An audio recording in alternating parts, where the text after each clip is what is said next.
So hello नमस्कार दोस्तों, इस वीडियो में हम लोग यहाँ पे सेट्स के इम्पोर्टेंट सिंबल देखेंगे जो कि हमारे क्लास 12th के मैथ के लिए इम्पॉर्टेंट है। तो यहाँ पे देखते हैं कुछ सिंबल हैं, उनका प्रोनाउंसिएशन कैसे होता है, इंग्लिश में हिंदी में कैसे होगा, उनकी मीनिंग क्या होती है और कुछ एग्जाम्पल थे यहाँ पे।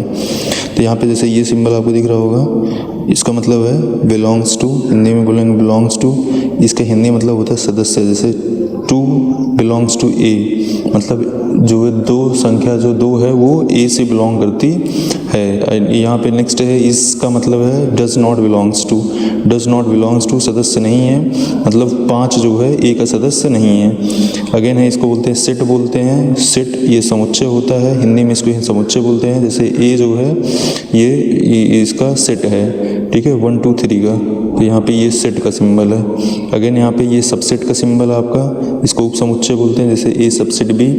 नेक्स्ट है यहाँ पे सबसेट ऑफ और इक्वल टू। तो यहाँ पे इसको ऐसे ये सिंबल होता है, इसको उप समुच्चय या बराबर बोला जाता है। इस प्रकार से आपको सिंबल देखने को मिल जाएगा।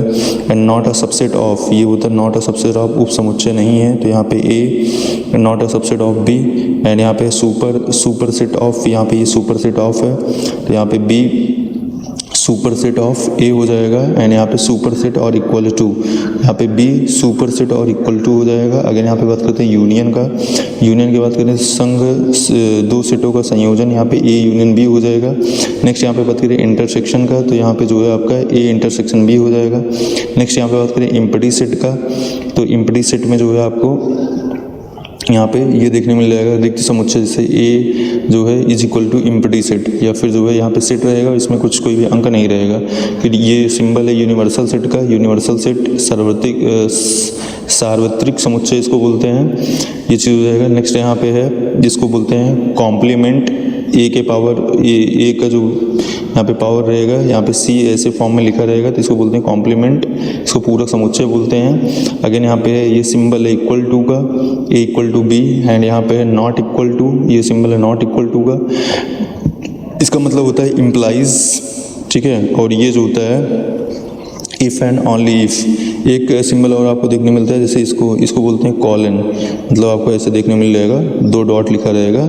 इसका मतलब होता है कॉलन। कॉलन मतलब होता है सच दैट, इसको इंग्लिश में बोलते हैं क्या, सच दैट। तो ये भी जो है आपसे पूछा जाता है, मतलब देखने को मिलेगा, पता नहीं चाहिए। कुछ पॉइंट हैं, जैसे इसको याद करना है। जैसे हम लोग क्या बताएं, सेट को कर्ली ब्रैकेट में लिखते हैं, ये बताना चाहिए। सेट को हमेशा कर्ली ब्रैकेट में लिखते हैं। सेट में एक ही एलिमेंट 2 बार नहीं लिखा जाता है, ये भी हमको याद रखना चाहिए। जैसे अगर हम लिखे हैं 1 लिखे हैं, 2 लिखे हैं, 2 लिखे हैं, फिर 3 लिखे हैं, तो ये हमारा क्या कहलाएगा, ये सेट नहीं होगा, क्योंकि यहाँ पे 2 बार आ गया है, ठीक है। अगेन है एलिमेंट का क्रम ऑर्डर बदलने से सेट नहीं बदलता है। जैसे यहाँ पे है आपका 1 2 3 है, यहाँ पे ये बराबर होगा 3 3 2 1 का। ये दोनों अलग अलग सेट नहीं है, बल्कि एक ही सेट होगा, ठीक है। तो ये भी जो है हमें बताना चाहिए। ट्रिक टू रिमेंबर, जैसे यहाँ पे है ई जो है एलिमेंट है, एलिमेंट बिलोंग्स हो जाएगा, ये यूनियन होता है, दोनों को जोड़ो। इंटरसेक्शन होता है, जो कॉमन होता है, इसमें छोटा जो पार्ट होता है उसे सबसेट बोलते हैं, जो बड़ा पार्ट होता है उसे सुपर सेट बोलते हैं। ये इम्पटी का सिंबल है, ये कॉम्प्लीमेंट का सिंबल है, बाकी सब यहाँ पे जो है आई होप कि आपको समझ में आओगा। And that is very important. Thank you guys, I hope it would be important to all of you. Thank you.